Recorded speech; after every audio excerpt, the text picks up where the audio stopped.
rutinan majelis kita bertempat di kediamannya Mas Arifin. Ini sebenarnya dalam rangka tasyakuran bangunan baru rumahnya ini.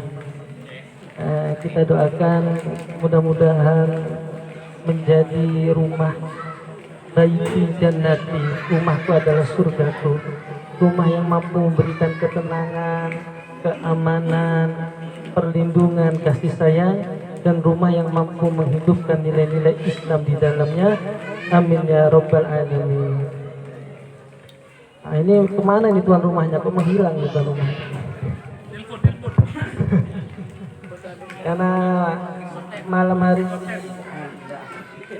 tuan rumahnya Bapak Rifin, saya mau tanya sama Mas Rifin. Ini Mas Naen ada ini. Mas Rifin, jika Pak Agus kesampaian memberi rumah 6 kali 10 gratis untuk sampean, kira-kira sampean senang atau tidak? Senang, bahagia, sangat bahagia, wajar, normal seperti itu. Kemudian Pak Agus datang ke saya. Pak Agus, Rizky, kamu aku beri rumah 10 kali 10, lebih besar dari rumahnya Mas Rizky. Apakah masih bahagia atau sedikit berkurang bahagianya?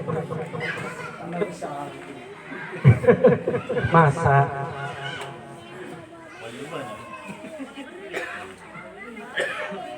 Ketika kalau betul memang kita bahagia, berarti kita termasuk orang yang selamat. Tapi ketika kebahagiaan kita berkurang karena tadi mendengar saya mendapatkan ukuran tanah yang lebih besar kepada Mas Rifin, berarti kita termasuk orang yang rugi. Kenapa bisa seperti itu? Karena kebahagiaan kita, kesenangan kita diukur dari kesenangan orang lain. Padahal kebahagiaan, kesenangan itu yang kita sendiri yang menciptakan. Kenapa harus ada sangkut pautnya dengan orang lain? Kemudian kalau rasa bahagia kita berkurang, rasa senangnya berkurang, ketika orang lain mendapatkan bahagia, ini celaka. Kenapa? Di dalam hatinya telah tumbuh percik-percik sifat hasad, sifat iri, dan sifat dengki. Kalau api ini terus dibiarkan di dalam hati kita, maka api itu akan semakin besar. Nah, ketika apinya sudah besar, maka sangat sulit untuk dipadamkan. Kenapa dari saya katakan ketika kita benar bahagia itu kok sepertinya tidak mungkin? Dikatakan oleh Syekhul Islam Imam Ibnu Taimiyah, setiap manusia yang punya jasad pasti tidak akan terlepas dari sifat yang namanya hasad, iri, dan dengki. Akan tetapi orang-orang yang punya penyakit hati di dalamnya, maka akan menampakkan sifat hasad, iri, dan dengkinya itu. Tapi tidak dengan orang yang dijaga oleh Allah. Walaupun dia punya sifat seperti itu, maka orang itu mampu menyembunyikan. Sifat hasad, sifat iri itu akan hampir mampir kepada semua orang, tidak terkecuali bahkan para ustadz sekalipun, Ustadz Yudi, para ulama itu akan rentan juga hingga sifat rasa hasad, iri, dan dengki ini.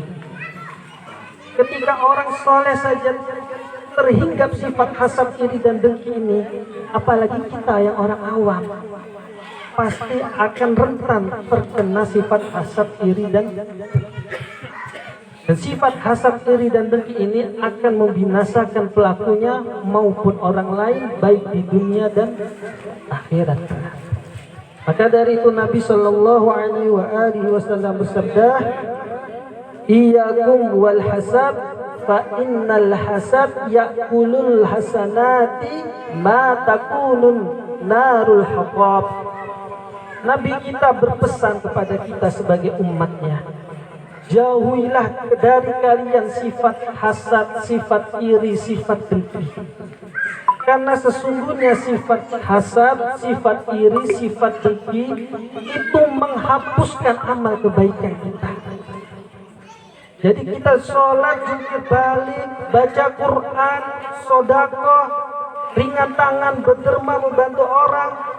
Ketika kita punya sifat hasad, iri, dengki kepada orang, maka kebaikan yang kita tanam semuanya akan hilang. Layaknya api yang menggerogoti kayu bakar. Ini bahayanya sifat hasad, iri, dan dengki. Seperti yang kami sampaikan di awal, tidak akan ada orang yang bisa selamat dari sifat hasad, iri, dan dengki kecuali pertolongan dari Allah. Mari kita bersama-sama mendeteksi diri kita sendiri, mendeteksi diri kita masing-masing. Apakah api-api hasad, iri, dengki itu ada di dalam diri kita? Dikatakan oleh para ulama, sifat hasad, sifat iri, sifat dengki itu punya 4 tingkatan. Kita kira-kira ini ada di mana? Cukup kita berkaca pada diri kita sendiri. Tidak perlu menuduh orang, tidak perlu menunjuk orang, karena kita pun belum tentu sempurna. Tingkatan yang paling jelek, tingkatan yang paling bawah, paling buruk adalah tingkatan ketika orang lain mendapat nikmat, kita berharap nikmat itu hilang dari orang. Kita tidak berharap nikmat itu, tapi bagaimana nikmat itu hilang dari orang yang kita hasati. Artinya gimana? Kita itu kalau ada orang senang, orang mendapat nikmat, kita tuh susah, kita sakit. Tapi kalau orang lain mendapat musibah, mendapat ujian, kita senang, kita tepuk tangan. Ini tingkatan yang paling buruk, tingkatan yang paling bawah dari sifat hasad, iri, dan dengki. Tingkatan yang mendingan, nomor 2. Kita menginginkan nikmat yang ada pada orang lain itu hilang dan berpindah pada diri kita. Jadi ketika orang lain mendapat nikmat, kita berharap nikmat itu tidak ada di orang itu, tapi ada di kita. Contohnya bagaimana?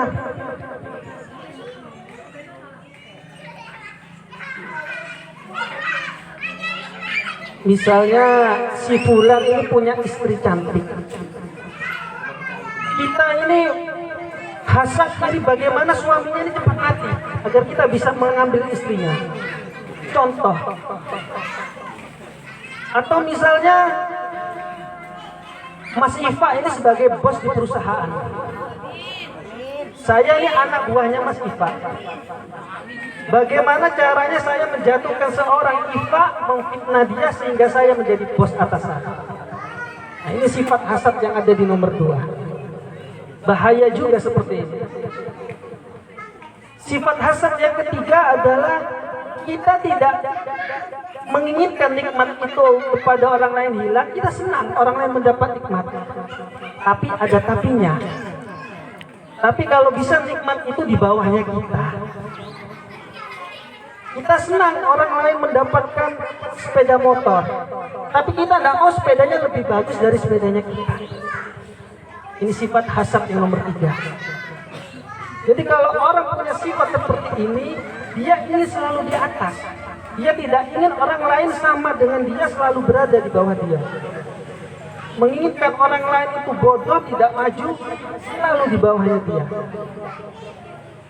Dia senang orang lain punya mobil, tapi jangan mobilnya seperti mobilnya saya. Ini sifat hasad, iri, dengki yang nomor 3. Dan sifat hasad, iri, dengki yang nomor 4, kita senang orang lain mendapat nikmat, tapi kita juga berharap agar mendapatkan nikmat yang sama. Sebagai contoh, Mas Risa beli iPhone. Nah, saya juga mau iPhone. Amin, amin. Jadi senang orang lain mendapat nikmat, tapi kita juga ingin sama nikmat yang didapat orang lain itu ada pada kita. Mas Trisa beli Innova. Honda Innova kemarin tumpahannya Mas Naim ya. Mana Mas Naim? Nah, kita juga bersaing untuk membeli Innova juga agar sama nikmatnya. Maka dari itu sifat hasad, sifat iri dengki ini bagaikan api yang membakar kayu bakar, menghanguskan segala amal kebaikan kita. Kemudian ulama telah mengajarkan pada kita bagaimana caranya agar kita bisa mengerem sifat hasad, iri, dengki yang berkecamuk dalam diri kita. Yang pertama tentu obat untuk mengatasi hasad, iri, dan dengki adalah dengan ilmu. Dengan ilmu, maka kita akan tahu bahayanya sifat hasad, iri, dan dengki ini. Layaknya racun yang kita minum, kalau kita biarkan terus minum racun itu, maka racun itu akan menjalar ke tubuh kita dan akan mengakibatkan kelumpuhan pada diri kita. Begitupun kalau sifat hasad, iri, dengki terus mengakar di dalam diri kita, lama-lama ini akan menjadi penyakit. Ketika sudah penyakit hadir dalam tubuh kita, maka akan sangat cepat kembali kepada ilahi. Kita harus berpikir apakah sifat hasad, sifat iri, dengki ini menguntungkan kita? Tidak sama sekali. Apakah ketika kita iri dengki pada orang atas orang lain, nikmatnya akan berpindah pada kita? Tidak. Yang ada kita akan semakin sakit akan menimbulkan penyakit dalam diri kita.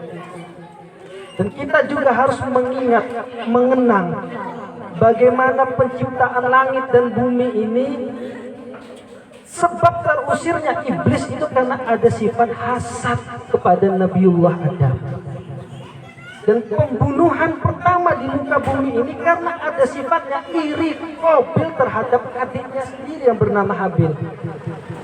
Bahaya sifat hasad, iri, dengki kalau mengakar dalam diri kita. Dan resep yang kedua yang dikatakan oleh para ulama, cara yang paling ampuh agar mengusir sifat iri dalam diri kita, segera doakan kebaikan pada orang yang kita hasadi. Misalnya Pak Nardi umroh, kita doakan mudah-mudahan diberi kelancaran umrohnya, sehat walafiat, kembali ke tanah air dalam keadaan selamat. Karena apa hadirin hadirat yang dirahmati oleh Allah, di sekitar kita ini ada malaikat. Setiap kalimat yang kita keluarkan pada orang lain, maka malaikat itu akan mendoakannya pada kita. Kalau kita mendoakan yang buruk kepada orang lain, maka keburukan yang didoakan malaikat itu akan kembali pada kita. Nah, cara yang paling ampuh ketika kita mulai ada rasa sakit, sifat iri, doakan kebaikan orang yang kita hasadi. Dan itu termasuk waktu yang mustajab untuk mengabulkan hajat-hajat kita kepada Allah. Dari itu mudah-mudahan Allah menyelamatkan hati kita. Allah menerangi hati kita dengan cahaya ilmu. Allah menerangi hati kita dengan cahaya iman. Allah menerangi hati kita dengan cahaya Islam. Allah menutup segala penyakit-penyakit yang ada di dalam hati kita. Rabbana atina fid dunya hasanah wa fil akhirati hasanah wa qina adzabannar. Wassallallahu ala sayyidina Muhammad wa ala alihi wa sahbihi wasallam walhamdulillahi rabbil alamin. Salatullah, salamullah ala